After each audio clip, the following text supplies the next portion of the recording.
اللهم صل على محمد وعلى آل محمد كما صليت على إبراهيم وعلى آل إبراهيم إنك حميد مجيد اللهم بارك على محمد وعلى آل محمد كما باركت على إبراهيم وعلى آل إبراهيم إنك حميد مجيد رب اشرح لي صدري ويسر لي أمري واحلل عقدة من لساني يفقه قولي رب زدني علما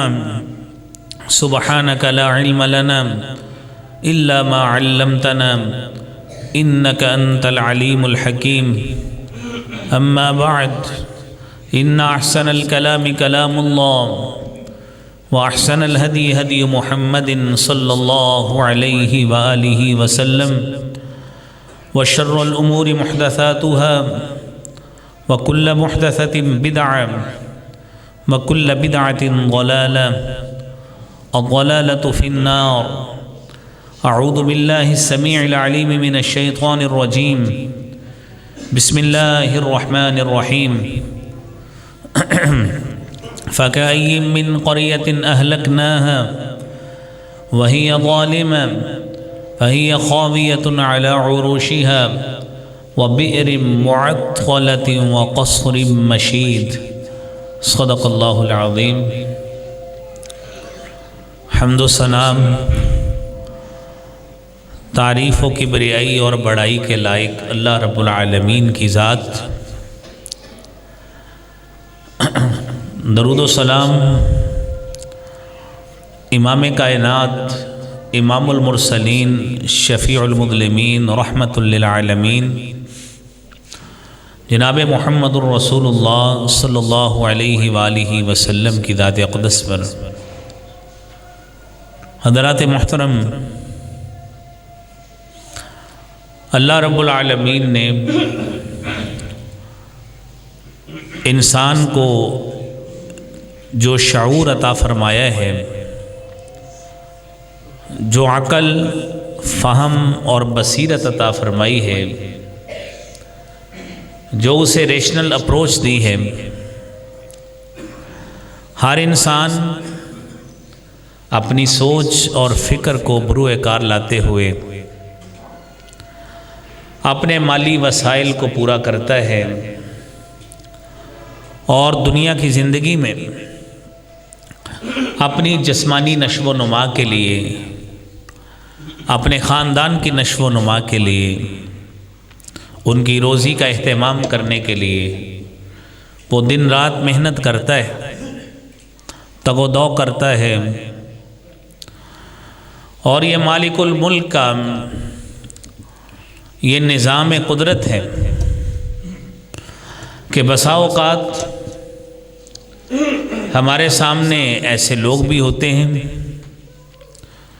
کہ جن کے کام کی نوعیت اس طرح کی ہے کہ وہ رات کو جاگ کے کام کرتے ہیں۔ بسا اوقات ہمارے ایسے دوست عزیز بھی ہوتے ہیں جن کے کام کی نوعیت دن کا ایک حصہ ہوتی ہے جبکہ دوسرا حصہ وہ فارغ ہوتے ہیں، جس میں ہمارے اکثر سرکاری اداروں میں کیفیت ہے کہ دن کا ایک حصہ کام ہوتا ہے اور دن کا جو آخری حصہ ہے اس میں وہ فارغ ہوتے ہیں۔ تقسیم کوئی بھی ہو، ہر انسان کی خواہش اور کوشش ہے کہ میں اپنی زندگی کا معیار اتنا اچھا کر لوں کہ میرا رہن سہن، میرا کھانا پینا، اٹھنا بیٹھنا اتنا اچھا ہو کہ میں اپنی زندگی فارغ البالی کے ساتھ گزاروں۔ یہ ہر انسان چاہتا ہے، لیکن بسا اوقات حالات ایسے نامساعد قسم کے ہوتے ہیں کہ انسان کی آمدن اور اس کے آمدن کے وسائل وہ اتنے نہیں ہوتے جتنے اس کے اخراجات کا تخمینہ ہوتا ہے، اور اسی مناسبت سے ہم نے پچھلے جمعے مہنگائی کے حوالے سے بات کی تھی، تو ہم اسی گفتگو کو آگے بڑھاتے ہوئے مہنگائی کا جو ایک اہم عضو اور جز ہے وہ ذخیرہ اندوزی ہے، اس حوالے سے ہم بات کریں گے۔ تو رسول اکرم صلی اللہ علیہ وآلہ وسلم نے اپنے طور پر محنت کرنے والے کے حق میں، اس کی فضیلت میں آپ صلی اللہ علیہ وسلم نے خود بھی فرامین ارشاد فرمائے ہیں۔ قرآن کریم میں بھی مال کمانے کے حوالے سے انسان کی حوصلہ افزائی بھی کی گئی ہے، لیکن اس کے ساتھ ساتھ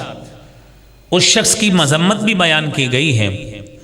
جو مال میں اتنا مگن ہو جاتا ہے کہ وہ مال کمانے کے ذوق اور شوق میں اپنے آپ کو اتنا مصروف کر لیتا ہے کہ وہ فرائض سے غافل ہو جاتا ہے۔ تو شریعت مطہرہ میں اللہ احکم الحاکمین نے ایسے شخص کی مذمت بھی بیان کی۔ سورہ عادیات میں اللہ احکم الحاکمین فرماتے ہیں ان الانسان لربه لکنود وَإِنَّهُ عَلَى ذَلِكَ لَشَهِيدٌ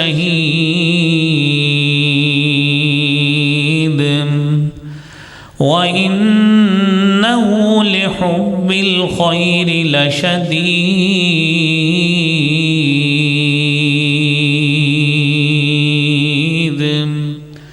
کہ انسان، اس کی فطرت ایسی ہے کہ جب ان الانسان خلق ہلوعا اذا مسہ الشر جزوعا، کہ انسان اتنا جلد باز ہے، وہ فراست سے کم کام لیتا ہے، فہم سے کم کام لیتا ہے۔ جیسے ہی اس کو کوئی خلاف مزاج اس کو کے ساتھ کوئی معاملہ ہوتا ہے، وہ جزا فضا شروع کر دیتا ہے، احساس اور جذبات کو قابو میں نہیں رکھتا۔ اس لیے فرمایا انسان ناشکرا ہے۔ وَإِنَّهُ عَلَى ذَلِكَ لَشَهِيدٌ، انسان کو خود بھی اس بات کا احساس ہوتا ہے کہ میں بسا اوقات کیا بلکہ اکثر اوقات اللہ کی نعمت کا ناقدرہ رہتا ہوں، لیکن وَإِنَّهُ لِحُبِّ الْخَيْرِ لَشَدِيدٌ، مال کی محبت میں وہ بہت زیادہ سخت ہے اور کسی بھی حد تک وہ مال کے معاملے میں چلا جاتا ہے۔ اور یہ آئے دن جو ہم لا قانونیت کی شکل دیکھتے ہیں کہ لین دین کے معاملے پر کسی نے کسی کا قتل کر دیا، وہ اسی مال ہی کی محبت ہوتی ہے جس میں انسان کی جان کی قدر کم ہو جاتی ہے، مال کی محبت بڑھ جاتی ہے۔ انسان مال کمائے، لیکن اس سے سب سے پہلی بات تو یہ ہے کہ فرائض میں غفلت نہیں ہونی چاہیے۔ نماز کا وقت ہے، اس کو نماز پڑھنی چاہیے، جس طرح قرآن کہتا ہے فَإِذَا قُضِيَتِ الصَّلَاةُ فَانتَشِرُوا فِي الْأَرْضِ وَابْتَغُوا مِن فَضْلِ اللَّهِ وَاذْكُرُوا اللَّهَ كَثِيرًا لَعَلَّكُمْ تُفْلِحُونَ۔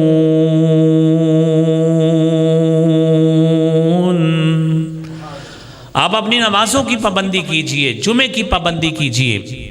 نماز پڑھ کے فارغ ہو جائیں۔ فَانْتَشِرُوا فِي الْأَرْضِ، زمین میں پھیل جائیے، وَابْتَغُوا مِن فَضْلِ اللَّهِ، اور اللہ کا فضل جو آپ کے لیے اس مالک نے رزق کی صورت میں مختلف ذرائع میں بکھیرا ہے، اس کو تلاش کیجئے، محنت کیجئے۔ اور پھر اس خالق و مالک نے ہمیں یہ بھی ترغیب دی ہے کہ دنیا میں مختلف لوگ ہیں، طرح طرح سے اپنے رزق کا سما حاصل کرنے کی کوشش کرتے ہیں، لیکن وہ خالق و مالک ہمیں کیا دعوت دیتا ہے؟ وہ کہتا ہے ان اللہ هو الرزاق ذو القوة المتین،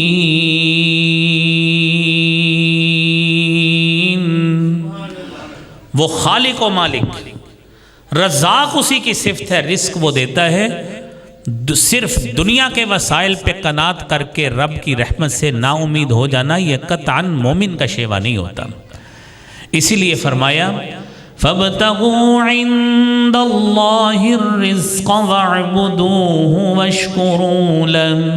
الیہ ترجعون۔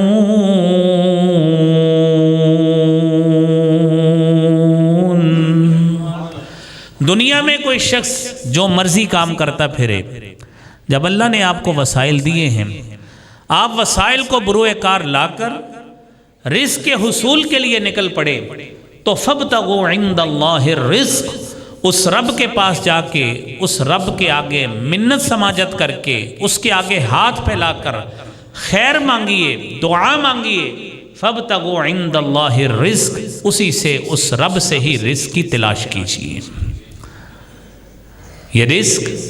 یہ کمی اور زیادتی، یہ بھی اسی کے قبضہ قدرت میں ہے۔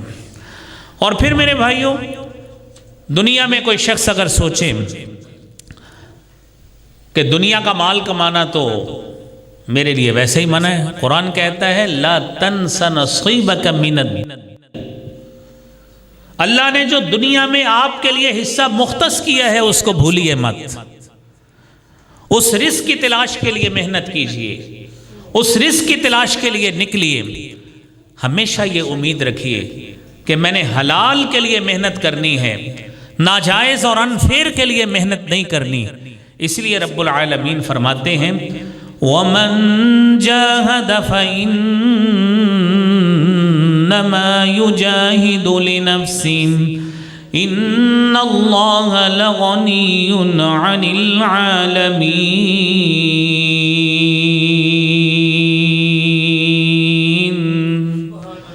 جو شخص بھی محنت کرے، لَيْسَ لِلْإِنسَانِ إِلَّا مَا سَعَى، انسان کو وہی ملے گا جو اس نے محنت اور تگ و دو کی ہے، لیکن اس کی محنت، اس کی تگ و دو، وہ ساری کی ساری جائز اور حلال رزق کے لیے ہونی چاہیے۔ کوئی ایسی کوشش اس کی اس حوالے سے بروئے کار اس کو نہیں لانی چاہیے جو شریعت میں یا اللہ رب العالمین نے جس کو منع کیا ہے، یا حبیب کبریا جناب محمد مصطفیٰ صلی اللہ علیہ وسلم نے منع کیا ہے۔ حضرات، آپ دیکھیے قرآن کریم میں آپ نے خطبہ مسنونہ میں آیت سنی فَكَأَيِّن مِّن قَرْيَةٍ أَهْلَكْنَاهَا وَهِيَ ظَالِمَةٌ فَهِيَ خَاوِيَةٌ عَلَى عُرُوشِهَا وَبِئْرٍ مُّعَطَّلَةٍ وَقَصْرٍ مَّشِيدٍ۔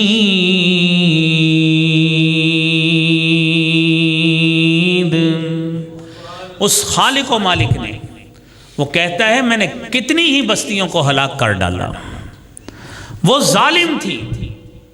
اللہ کے احکامات پہ عمل نہیں کرتی تھی، میں نے جس نبی کو اس بستی کی طرف بھیجا، جب بھی اس نبی نے ان کو صحیح کاموں کی طرف نصیحت کی، انہوں نے اس نبی کی بھی حکم عدولی کی۔ نتیجہ کیا نکلا؟ اہلکناہا، ہم نے ان کو تباہ و برباد کر دیا، ہلاک کر کے رکھ دیا، کیونکہ وہ ظالم تھے۔ حضرات، آج کا اگر مومن آدمی، آج کا مسلمان کہلانے والا اگر شریعت مطہرہ کے اصولوں پہ عمل نہیں کرے گا، کیسے کامیاب ہو سکتا ہے؟ نبی کریم صلی اللہ علیہ وآلہ وسلم نے فرمایا التاجر الصدوق الامین، ایسا تاجر جو سچا ہو، الامین جو دیانتدار ہو، مع النبیین، اللہ رب العالمین کی طرف سے کل قیامت کے روز خالق و مالک اسے انبیاء کی معیت اور ساتھ نصیب فرمائیں گے، والصدیقین، صدیقین کا ساتھ نصیب فرمائیں گے، والشہداء، اور شہداء کا ساتھ نصیب فرمائیں گے۔ اور آپ احباب بخوبی جانتے ہیں کہ یہ وہ سارے وہ مقام اور منازل ہیں، سب سے بلند ترین مقام انبیاء علیہم السلام کے لیے اللہ نے مختص کیا ہے۔ لیکن اگر کمانے والا، اگر اپنے روزگار کے حصول کے لیے نکلنے والا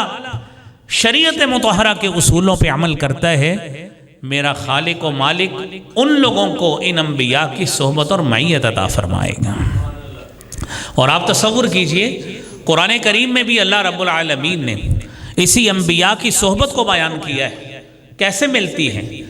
ایک صحابی اللہ کے رسول صلی اللہ علیہ وآلہ وسلم کے پاس جاتا ہے اور جا کے کہتا ہے کہ اللہ کے حبیب صلی اللہ علیہ وسلم، جب ہم آپ کے پاس ہوتے ہیں ہماری کیفیت ایمان کی تر و تازگی والی ہوتی ہے، گھر جاتے ہیں آپ کی یاد ستانے لگتی ہے، دل میں بات آتی ہے، سوچ ابھرتی ہے کہ کب جا کے رخ انور جناب محمد مصطفیٰ صلی اللہ علیہ وآلہ وسلم کو دیکھیں گے، قلب کو، دل کو ٹھنڈ پڑ جائے گی، آنکھیں ٹھنڈی ہو جائیں گی۔ وقت ایسا بھی آئے گا ہم دنیا سے چلے جائیں گے، اللہ تعالیٰ آپ کو بھی لے جائے گا، آپ کو کہاں مقام ملے گا، ہم بیچاروں کو کہاں ملے گا۔ میرے خالق و مالک نے اپنے اس بندے کی اس پکار کو سنا، آیت قرآنی نازل کر دی، وَمَن يُطِعِ اللَّهَ وَالرَّسُولَ فَأُولَئِكَ مَعَ الَّذِينَ أَنْعَمَ اللَّهُ عَلَيْهِمْ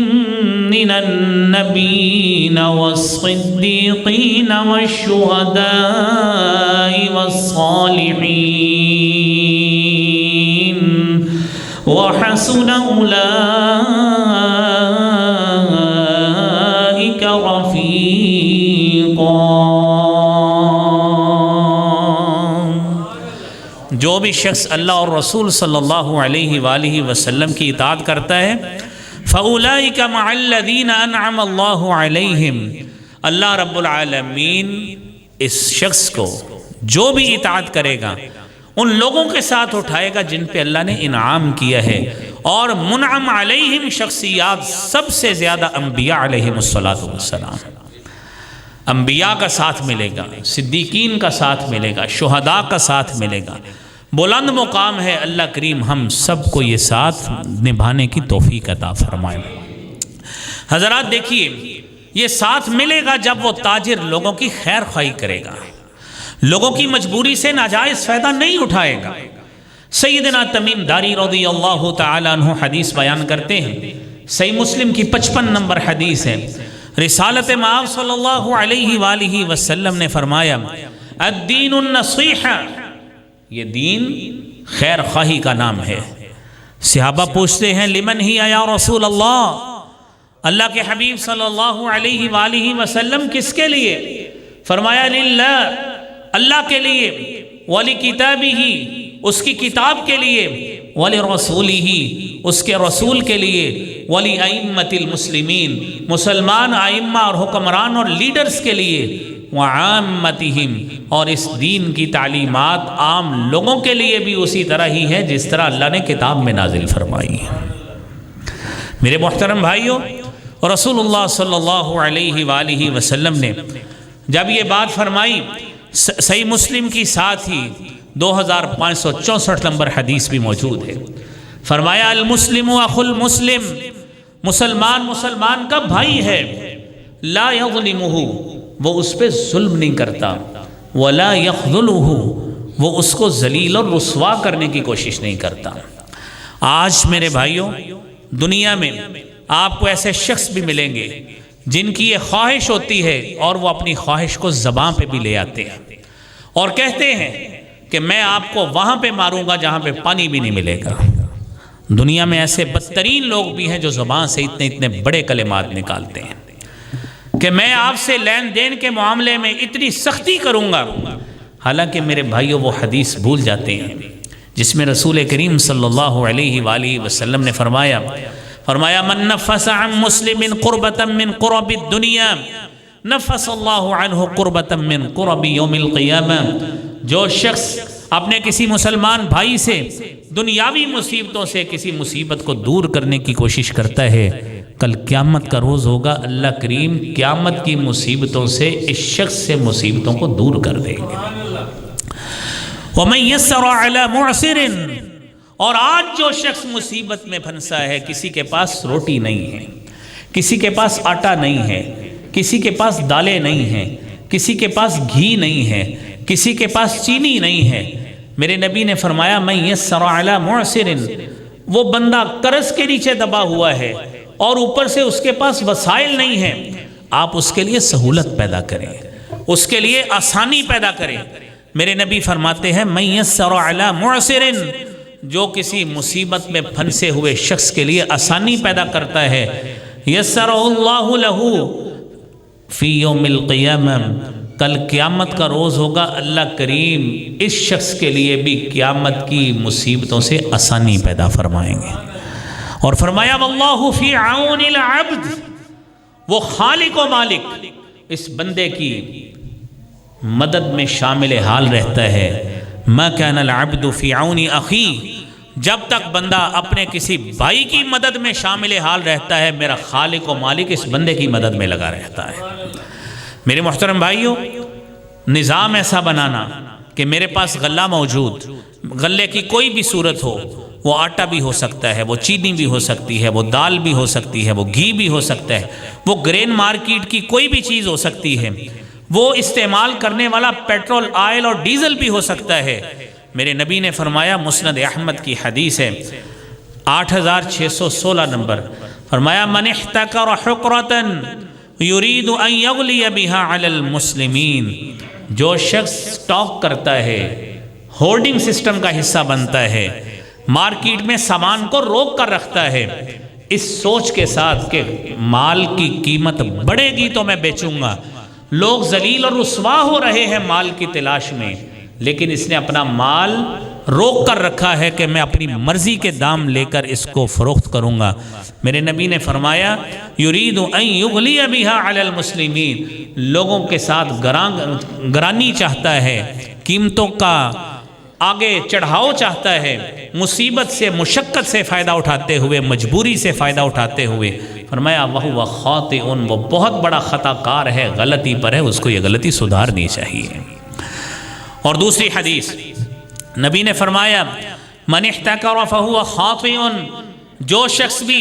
احتکار کرتا ہے، سٹاک کرتا ہے، ذخیرہ اندوزی کرتا ہے، مال کو مارکیٹ سے چھپا کر رکھتا ہے، فہو خاطئ، وہ بھی خطا کار ہے۔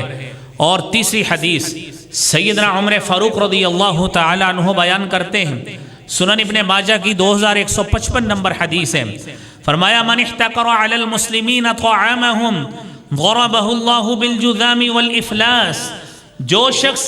احتکار کرتا ہے، سٹاک کرتا ہے، ذخیرہ اندوزی کرتا ہے، مسلمانوں سے ان کا کھانا روکتا ہے ذخیرہ اندوزی کرتے ہوئے، ضربہ اللہ بالجذام والافلاس، اللہ رب العالمین اس کو دنیا میں ہی سزا دیں گے، دو قسم کی سزائیں، اس کے اوپر غربت اللہ تعالیٰ کسی بھی زندگی میں کسی بھی وقت مسلط کر دیں گے، اور اللہ تعالیٰ اسے کوڑ پن کا شکار کر دیں گے۔ اور اس کے لیے میرے بھائیوں ایک اہم حدیث ہے جو سیدنا عمر فاروق رضی اللہ تعالی عنہ کے حوالے سے موجود ہے۔ سیدنا عمر فاروق کی یہی حدیث جو آپ نے سنی، عمر فاروق رضی اللہ تعالی عنہ اپنی خلافت کے دوران ایک دن آپ نے گشت لیا، اور یہ یاد رہے سیدنا عمر فاروق کا جو زمانہ خلافت ہے 22 جمادی الثانی 13 ہجری سے لے کر 1 محرم 24 ہجری تک ہے، تقریباً 10 سال سے بھی اوپر ہے، 10 سال سے بھی اوپر یہ زمانہ خلافت ہے۔ ایک مرتبہ ایسا ہوا میں کھانے کا سامان اس کی قلت ہوئی، لیکن آپ نے دیکھا ایک دن ایسا بھی آیا کہ لوگوں نے جگہ جگہ غلے کے ڈھیر لگائے ہوئے، پوچھا یہ کس نے لگائے؟ کہنے لگے کہ حضرت یہ آپ کے ایک غلام نے اور حضرت عثمان رضی اللہ تعالی عنہ کے غلام فروح نے، انہوں نے یہ غلہ ذخیرہ کیا ہے۔ آپ نے دونوں کو بلایا اور پوچھتے ہیں کہ بتائیے آپ نے یہ غلہ ذخیرہ کیوں کیا ہے، لوگوں کے لیے آپ اس کو دستیاب کیوں نہیں کرتے؟ کہنے لگے کہ ہم نے اپنے پیسے خرچے ہیں اور اپنی مرضی کا منافع لینا چاہتے ہیں۔ یہ بات عمر فاروق نے سنی، کہتے ہیں سمعت رسول اللہ صلی اللہ علیہ وسلم، میں نے اللہ کے رسول صلی اللہ علیہ وآلہ وسلم کو یہ فرماتے ہوئے سنا ہے، من احتکر علی المسلمین، جو شخص ذخیرہ اندوزی کرتا ہے ان کے کھانے پر، ان کے کھانے کے سامان پر، ضربہ اللہ بالافلاس او بجزام، اللہ رب العالمین اس کے اوپر بھوک مسلط کر دیتے ہیں یا کوڑ کی بیماری میں مبتلا کر دیتے ہیں۔ یہ بات سننے کے بعد ایک شخص سیدنا عثمان رضی اللہ تعالی عنہ کا غلام فروح وہ تو اس بات کو مان گیا اور اس نے فوری طور پر اپنا غلہ لوگوں کے لیے کھول دیا کہ آپ خرید لیں جو مارکیٹ کی ریٹ تھی. لیکن حضرت عمر فاروق رضی اللہ تعالی عنہ کو ان کا غلام اس بات پہ اڑ گیا کہ میں نے یہ کام نہیں کرنا. راوی یحییٰ کہتے ہیں فقد رأیت مولا عمر مجزوما، اسی شخص کو میں نے آخری عمر میں کوڑ کی بیماری میں مبتلا دیکھا ہے، اور اللہ کے نبی کی وہ بات سچ ثابت ہوئی کہ جو شخص بھی اس ذخیرہ اندوزی کا حصہ بنے گا اللہ تعالیٰ اس کو اس بیماری میں مبتلا کرتا ہے. آج میرے بھائیوں کوئی شخص تھوڑے منافع کی خاطر، کوئی زیادہ منافع کی خاطر لوگوں کی مجبوری سے ناجائز فائدہ اٹھاتے ہوئے وہ اپنا غلہ سٹاک کرے، وہ پیٹرول آئل اور ڈیزل سٹاک کرے، کھانے کی کوئی بھی چیز سٹاک کرے. اور یہ بات ذہن میں رکھیں سٹاک کی صورتیں بھی مختلف ہیں، 3-4 اس کی صورتیں ہیں، آپ سن لیجئے. پہلی بات یہ ہے کہ کوئی شخص بھی غلہ روک لیتا ہے، کسی نے کوئی مال خریدا، آٹا گھی چینی کوئی بھی چیز خریدی، اس نے خرید کر رکھ لی، مارکیٹ میں وافر مقدار میں موجود ہے، کوئی حرج نہیں، رکھ لے. اور عموماً تجار حضرات یہ کام کرتے ہیں، مال زیادہ لے لیتے ہیں اور اس کو رکھتے ہیں، مارکیٹ میں فریلی اس کو دستیابی ہوتی ہے، وہ اپنا مال بھی ساتھ بیچ دیتے ہیں، ٹھیک ہے کوئی حرج نہیں. بسا اوقات ایسے ہوتا ہے. دوسری اس کی صورت یہ ہے کہ بازار میں جنس کی فراوانی اس اعتبار سے نہیں ہے، کبھی فراوانی ہو جاتی ہے کبھی رک جاتا ہے، لیکن یہ بندہ پھر بھی غلہ روک کے رکھتا ہے، اپنا مال روک کے رکھتا ہے. یہ بات ذہن میں رکھیے گا کہ جیسے ہی مارکیٹ میں قلت ہوگی آپ کا مال نکالنا شریعت کی روشنی میں ضروری ہو جاتا ہے کہ آپ نے مارکیٹ میں دستیاب کرنا ہے. اگر آپ دستیاب نہیں کریں گے تو آپ اسی وعید کا شکار ہوں گے جو آپ نے اس حدیث مبارکہ میں سنی ہے. اللہ کریم ہم سب کو محفوظ فرمائے. حضرات تیسری شکل یہ ہے کہ بسا اوقات ایسے ہوتا ہے کہ حکومت وہ صوبائی لیول کی ہو یا وفاق لیول کی ہو، وہ بسا اوقات کسی غلے کو، کسی جنس کو وہ فراوانی دیکھ کر اس کو ایکسپورٹ کر دیتی ہے. اس کو ایکسپورٹ کر دیا، جس طرح بسا اوقات ہمارے ہاں گندم بھی ایکسپورٹ ہوتی ہے، بھیج دی باہر بیچ دی. لیکن ایکسپورٹ کرنے کے بعد بسا اوقات وقت ایسے آیا جس طرح ہمارے ہاں اللہ رحم فرمائے سیلاب آ گیا. اب چاہیے تو یہ تھا کہ جن لوگوں نے غلہ خرید کر رکھا ہے وہ فوری طور پر اس کو دستیاب کرتے. اب حکومت دوبارہ امپورٹ کرتی ہے. اب اس دوران وقت لگتا ہے امپورٹ کرنے میں. یہ دکان نہیں ہوتی کہ آپ پیسے دیں جا کے چیزیں خرید لائیں، آخر ادھر بھی اس کے باقاعدہ اس کے ایگریمنٹس ہونے ہوتے ہیں، اس کا ایک پروسیس ہے، پھر اس نے اس کے اوپر لوڈ ہونا ہوتا ہے، آخر اس کو کافی دن لگتے ہیں. اس دوران میں ہورڈنگ سسٹم والے جو سٹاک والے ہوتے ہیں وہ فائدہ اٹھاتے ہیں اور اس دوران وہ اپنی چیزوں کی گرانی جو ہے وہ کر دیتے ہیں، قیمت بڑھا دیتے ہیں.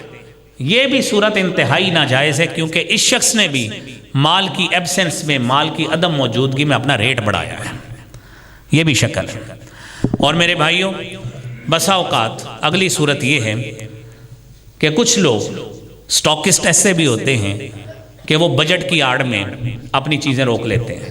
کسی کے پاس الیکٹرانکس کی چیزیں پڑی ہیں، موبائلز پڑے ہیں، اے سی پڑے ہیں، فریجیں پڑی ہیں، اس کو پتہ ہے بجٹ میں یہ لگژری آئٹم ہے، ان کے اوپر بہت زیادہ قیمت بڑھے گی، اس نے جان بوجھ کر روک لیا. گاہک لینے گیا ہے، اس نے اس کو نہ کر دی. اب یہ بھی اسی لسٹ میں آ گیا ہے. صرف اس وجہ سے اس نے یہ مال روکا کہ کل بجٹ آئے گا، پرسوں بجٹ آئے گا، ہفتے بعد بجٹ آئے گا، اس کی ریٹ بڑھے گا، میں بڑے ہوئے ریٹ کے ساتھ زیادہ منافع میں چیز بیچوں گا. یہ بھی اسی سٹاکسٹ میں آ گیا ہے اور اس کے لیے بھی وہی وعید ہے جو آپ نے حدیث سے تو یہ بات سنی ہے. لہذا میرے بھائیوں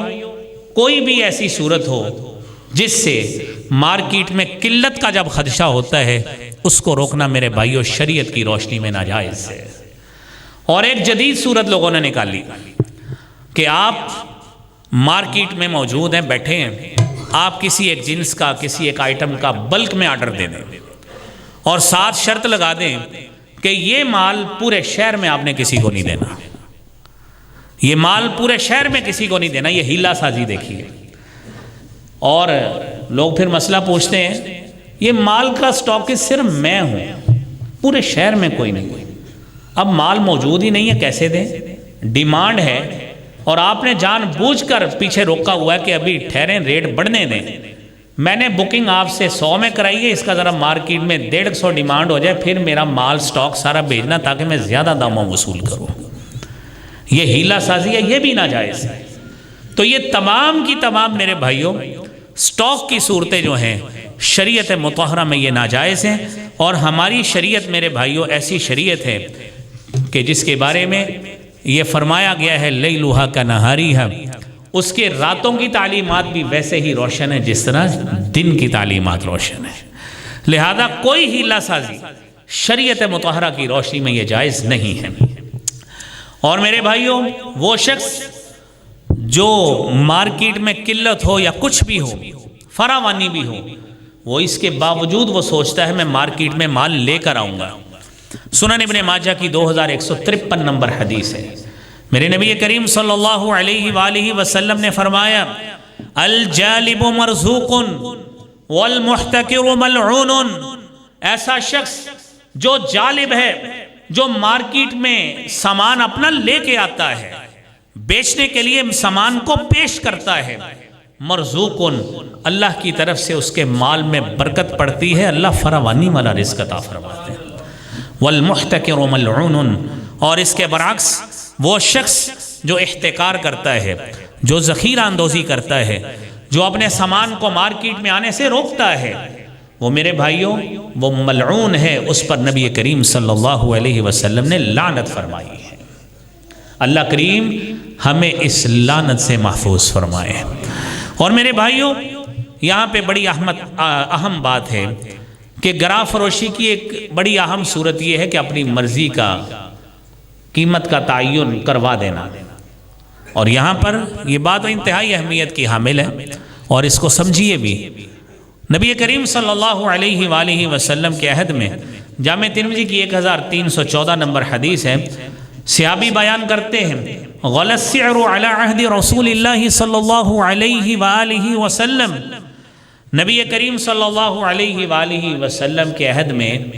ایک موقع پر مارکیٹ میں غلے کی قیمتیں بڑھ گئیں۔ فقالوا یا رسول اللہ، صحابی اللہ کے نبی صلی اللہ علیہ وسلم کے پاس گئے، کہنے لگے سعر لنا، اللہ کے نبی صلی اللہ علیہ وسلم ہمارے لیے قیمت مقرر کر دیجئے۔ فقال ان اللہ هو المسعر، اللہ ہی وہ ذات ہے جو قیمتوں کا تعین اور مقرر کرتا ہے، القابض، سامان کو روکنے والا بھی وہی ہے، الباسط، رزق کی فراوانی کھولنے والا بھی وہی ہے، الرازق، رزق دینے والا بھی وہی ہے، وَإِنِّي أَرْجُو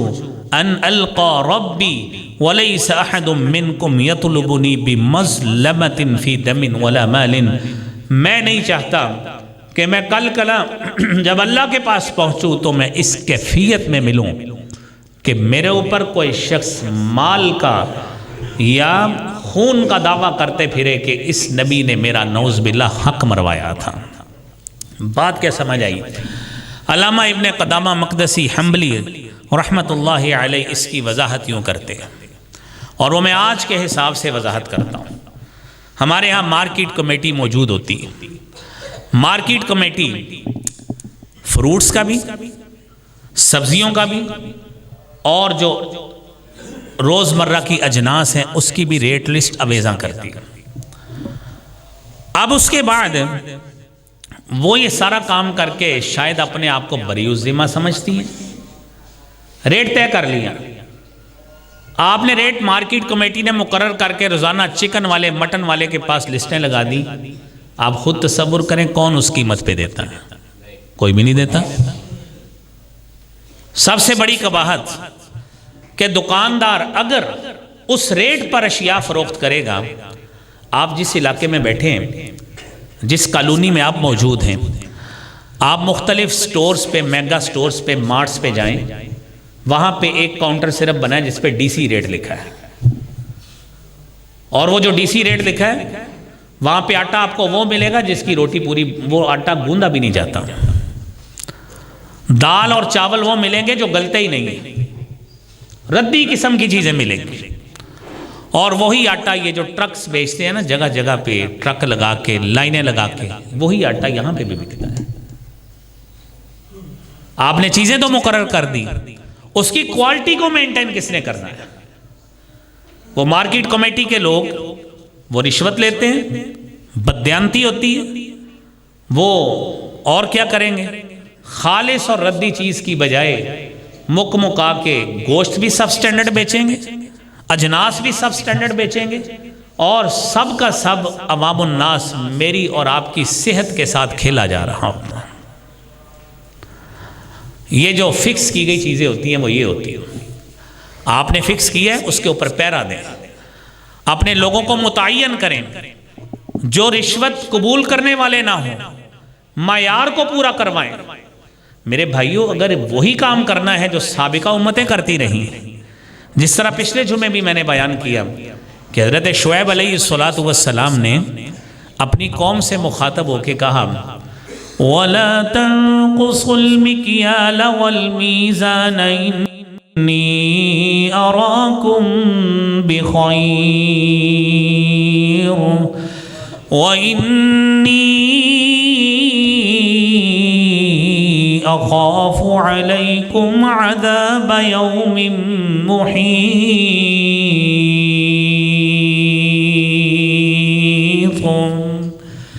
کہنے لگے نہ پیمائش میں کمی کرو، نہ وزن میں کمی کرو، قطعاً کسی صورت میں کوالٹی میں کمی نہ کرو۔ انی اراکم بخیر،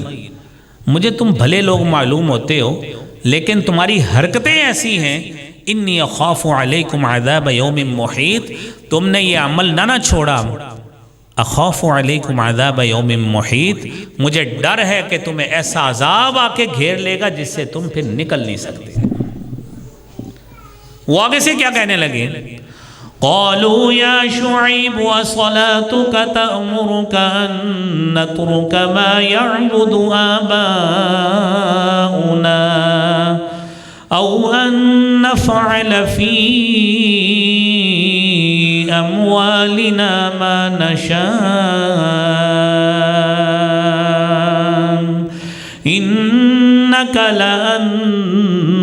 الحلیم الرشید۔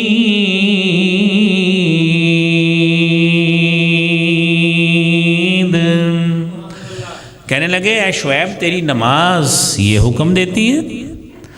کہ ہم وہ ساری باتیں چھوڑ دیں جو ہمارے آباء و اجداد کرتے رہے، اور یہی بات وہ تھی جب اللہ کے نبی صلی اللہ علیہ وآلہ وسلم قریش مکہ کو روکتے تھے کہ آپ بتوں کی عبادت کیوں کرتے تھے، وہ کیا کہتے تھے؟ اِنَّا أَطَعْنَا سَادَتَنَا وَكُبَرَاءَنَا فَأَضَلُّونَا السَّبِيلَ۔